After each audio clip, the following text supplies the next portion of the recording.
IQ किती आहे यापेक्षा EQ किती आहे हे आजच्या जगात जास्त महत्वाचं आहे. आपण सगळे कधी ना कधी अशा वळणावर होतो जेव्हा नाती बिघडतात, राग अनावर होतो किंवा आत्मविश्वास ढासळतो. हे सगळं EQचं काम आहे. EQ म्हणजे काय सांगतो.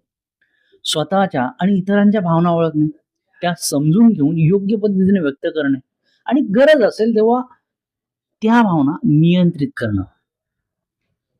डॅनियल गोलमन हे म्हणतात EQचे 5 महत्वाचे भाग आहेत. पहिला म्हणजे सेल्फ अवेअरनेस म्हणजे स्वतःला समजून घेणे. दुसरा आहे सेल्फ कंट्रोल म्हणजे भावना हाताळणे. तिसरा आहे मोटिवेशन म्हणजे आतून प्रेरित होणं. चौथा आहे एम्पॅथी म्हणजे सहानुभूती. पाचवा आहे सोशल स्किल म्हणजे चांगले संबंध.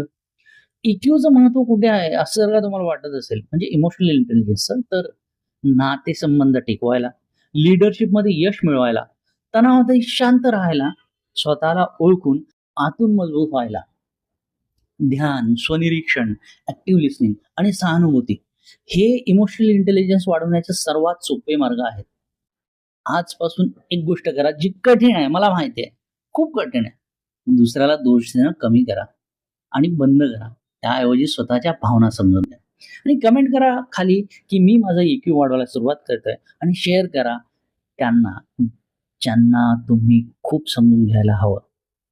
आणि हो, आज आहे पर्सनल डेव्हलपमेंटचा म्हणजे project zero to hero in 100 डेजचा 11वा दिवस इमोशनल इंटेलिजन्सवरचा. भेटूयात उद्या. तोपर्यंत जय हिंद, जय महाराष्ट्र.